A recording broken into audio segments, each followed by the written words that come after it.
Talvez os melhores momentos do Alan Moore pra mim sejam quando ele cria ou põe a mão em alguma história de terror. Na verdade, mesmo quando a história não é especificamente sobre terror, ele sabe e gosta de trazer esses elementos como uma face importante dos mundos que ele cria. Uma parte desses mundos que não é o contraste negativo de um lado bom, numa visão maniqueísta, mas antes algo que existe na essência daquelas realidades e, em alguns casos, como as raízes sobre as quais o presente se firma e se alimenta. Dá pra entender isso melhor na parte do Alan Moore na saga do Monstro do Pântano de 82. O personagem originalmente tinha sido criado em 72 e, nesse contexto, o protagonista, o Alec Holland, era um cientista trabalhando numa fórmula com a intenção de fazer plantas crescerem em qualquer tipo de ambiente. Depois de um ataque ao laboratório, o Alec Holland, com o corpo em chamas, entra no pântano próximo do lugar, onde o corpo dele se mistura com os restos da fórmula que ele estava trabalhando, e o que sai de lá é uma forma monstruosa dele mesmo, coberta de planta e musgo, em parte condenado a enfrentar vilões bizarros e tentar descobrir alguma forma de voltar ao normal e recuperar a própria humanidade. Quando a história, 10 anos depois, cai na mão do Alan Moore e do Steve Bissette, a origem do Monstro do Pântano passa por uma mudança importante. No segundo capítulo, chamado Lição de Anatomia, o Monstro do Pântano, depois de ser capturado, passa por uma dissecação com a intenção de saber do que ele é feito. O que eles descobrem é que o Alec já tinha morrido antes de cair no pântano no acidente. E aquele ser vivo ali não é o Alec preso numa forma de planta, mas uma planta que assimilou a subjetividade e as memórias do Alec Holland. Os vários órgãos dentro do corpo, que lembram em algum nível os respectivos órgãos humanos que estariam ali, não têm realmente nenhuma função prática, mas remetem à autoimagem de como ele lembrava e achava que deveria ser por dentro. Esse capítulo subverte a história para um caminho em que o monstro do pântano deixa de ser um humano tentando voltar a ser como era, para ser entendido como uma coisa que rejeita uma classificação simples, que ocupa algum lugar misterioso na identidade. E uma parte do terror da história passa a existir nesse desconforto do não pertencimento, num limbo de categorização em que o corpo e a visão externa sobre o corpo passa a ser objeto de horror.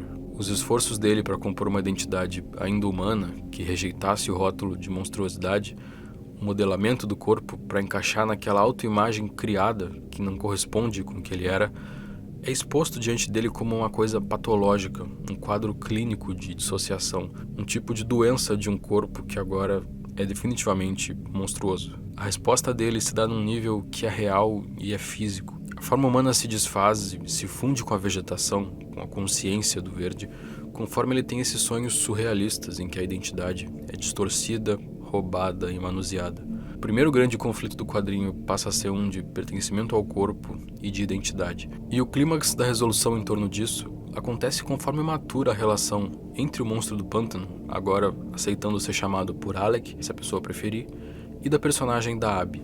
Conforme eles se relacionam, o Alec já atinge a liberdade de não se ver preso a reproduzir um papel no qual ele não pertence e não se identifica. Se relacionar com ele é um convite a formas de desejo e sensação que, assim como ele próprio, rejeitam uma categorização funcional, o que a Abby, da perspectiva dela, também entende e se identifica, tendo os próprios desejos e a própria agência limitados no relacionamento anterior, em que o parceiro literalmente era um consumidor obsessivo de pornografia sobrenatural. O Alan Moore faz com que esse encontro force o leitor a virar o corpo ou virar o quadrinho, trocar de perspectiva, se quiser continuar acompanhando o que acontece a partir dali. É muito marcante como o Alec passa por tantas mudanças desde que o Alan Moore pega o personagem. Mudanças que acontecem em um nível subjetivo, mas se materializam e acontecem em tudo ao redor ao mesmo tempo. Como o Alec diz, as pessoas pensam que são elas que dão forma às histórias, mas não raro o que acontece é o inverso. Histórias dão forma ao mundo. As geleiras têm suas lendas, o leito do mar cultiva seus próprios romances. O monstro do pântano se entendendo como criado por histórias daquele lugar é o primeiro passo para ele entender outras histórias que o Alan Moore está preocupado em representar. Histórias que estão gravadas na terra, sob a qual o personagem está ligado, e seguem sendo recontadas em ciclo.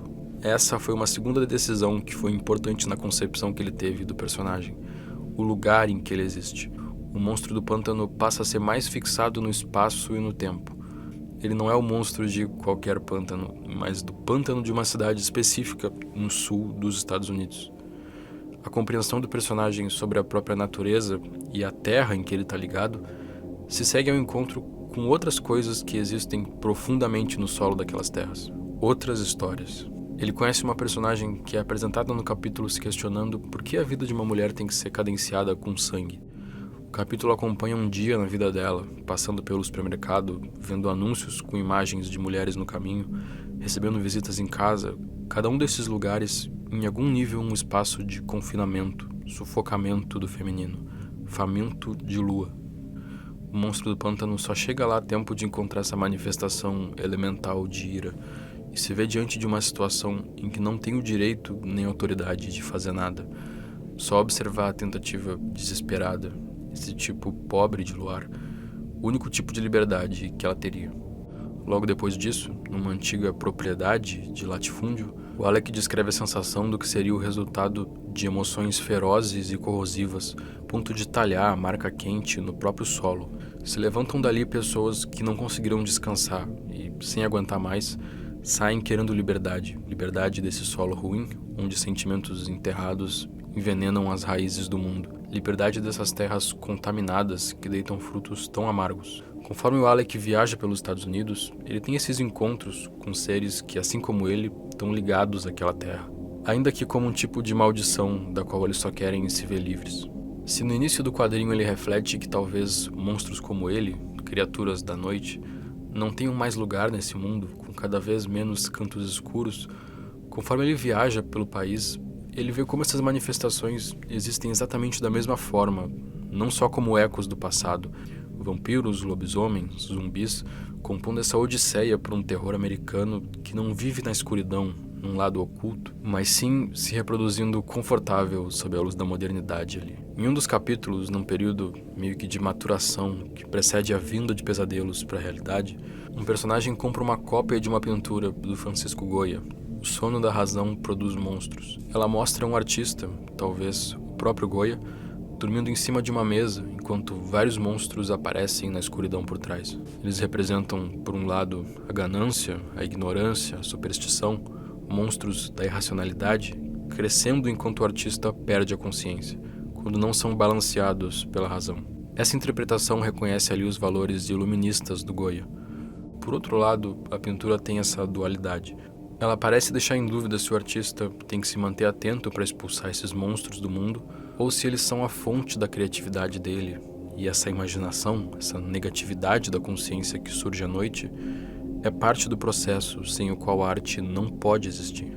Parece que no mergulho que o Alan Moore leva o monstro do pântano através dos horrores e monstros do sul dos Estados Unidos, afirma como esses monstros não são fruto de um curto período de escuridão, um adormecer da consciência e da racionalidade.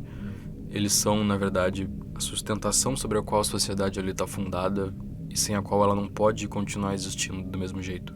Um dos zumbis que sobrevive e vai para a cidade, preso nesse ciclo, sem conseguir descansar, escuta um patrão oferecer uma vaga de trabalho enquanto reclama dos trabalhadores sindicalizados ou que reclamam de condições de trabalho. Subtende-se que esse homem vai morrer conforme se perpetua esse ciclo atrás de liberdade, sem o qual aquele personagem nunca vai descansar, sem o qual aquela realidade não pode existir, e o monstro do pântano, diante disso, se vê de novo, sem poder e sem o direito de interferir.